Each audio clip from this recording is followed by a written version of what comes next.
चलिए तो हम अपने टॉपिक को आगे बढ़ाते हैं। जैसा कि आपको अच्छे से मालूम है कि हम टॉपिक नंबर 4 पे चल रहे हैं, है ना।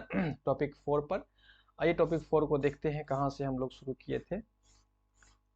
यहाँ से टॉपिक 4 पे हमने बात किया था बाल विकास के बारे में। वीडियो आपको मिल जाएगा और विकास के जो विविध आयाम है उस आयाम के बारे में हमने बात किया था आपसे। जो ये आयाम है विकास के डायमेंशंस, फिजिकल और कॉग्निटिव और सामाजिक भावनात्मक जो आयाम है, इस पे हमने बात किया था। आइए इस टॉपिक से रिलेटेड कुछ क्वेश्चंस को देख लेंगे ताकि आपको एक टॉपिक और अच्छे से समझ में आ जाए।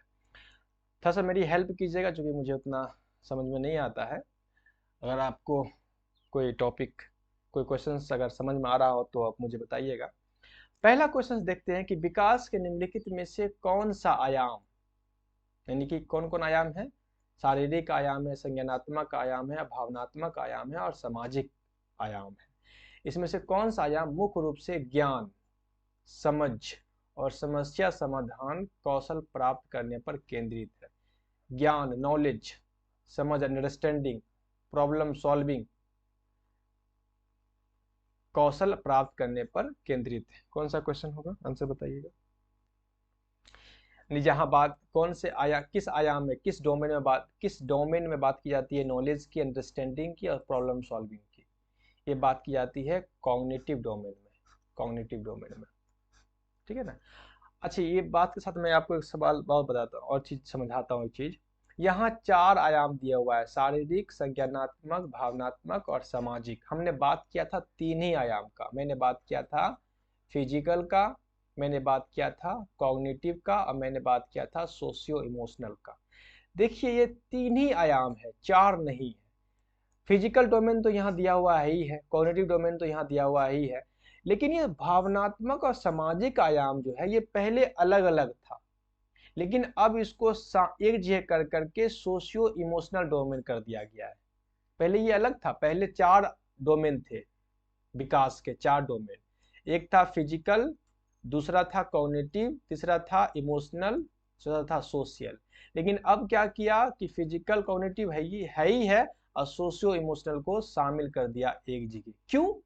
क्योंकि इंसान का इमोशन जो है वो समाज से जुड़ा हुआ है, चीजों से, समाज के चीजों से या समाज से जुड़ा हुआ है, खुद से जुड़ा हुआ है लेकिन समाज के चीजों से जुड़ा हुआ है, इसलिए सोशियो इमोशनल एक कर दिया गया है, ठीक है ना।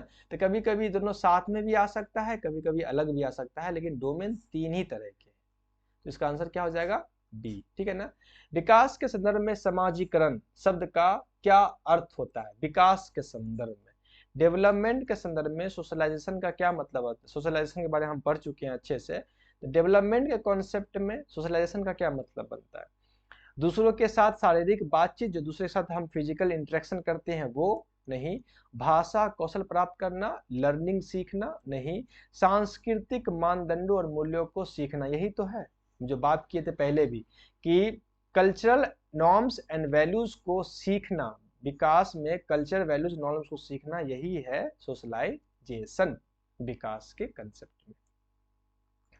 चलिए, विकास के किस पहलू में किसी की भावना को समझने, पहचानने और प्रबंधित करने के साथ साथ दूसरों की भावनाओं को समझने और प्रतिक्रिया देने की क्षमता शामिल है। किस आयाम में, विकास के किस पहलू में, किस आयाम में अपनी भावना को पहचानने और प्रबंधित करने, यानी अपने इमोशन जो है उस इमोशंस को समझना, उसको रिकॉग्नाइज करना, उसको मैनेज करना, अपने इमोशंस को, साथ ही साथ दूसरे के इमोशंस को रिस्पॉन्ड करना, ये किस में, किस आयाम में। इसीलिए भावनात्मक विकास में सोशल, संज्ञानात्मक होगा नहीं, शारीरिक होगा नहीं, सामाजिक तो है नहीं, होगा नहीं तो भावनात्मक होगा। अगर ये लिखा होता कि सोशियो इमोशनल, तब हम सोशियो इमोशनल पे टिक मारते, चूंकि इमोशंस को बिल्कुल अलग लिखे हुआ है इसलिए इमोशंस हो जाएगा।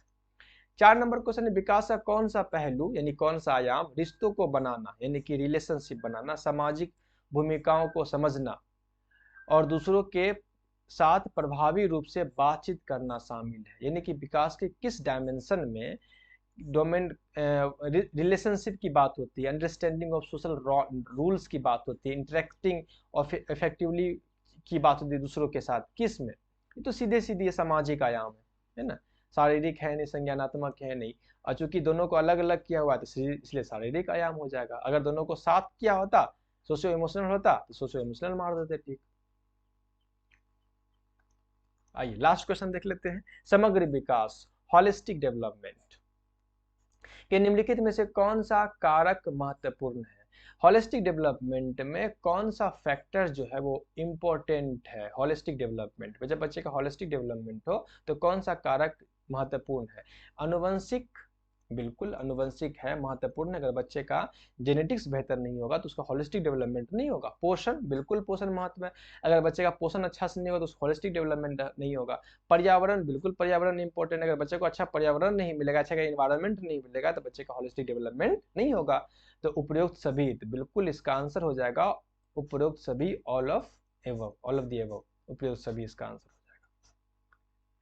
तो इस तरह से हमने पढ़ा है concept of development. Concept of development को देखा था, है ना। ये तो आप समझ ही गए होंगे। और फिर हमने जो इम्पोर्टेंट टॉपिक था वो था डायमेंशंस ऑफ डेवलपमेंट, है ना, dimensions of development, dimensions of development, ठीक है ना।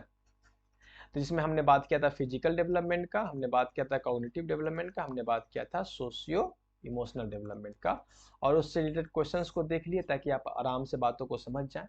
नेक्स्ट, अभी ये टॉपिक चलेगा, टॉपिक अभी एंड नहीं होगा, 2-3 और वीडियो चलेगा, तो नेक्स्ट वीडियो में इस टॉपिक से ही आगे बढ़ेंगे। तब तक के लिए मिलते हैं दूसरे वीडियो में, अपना ख्याल रखें।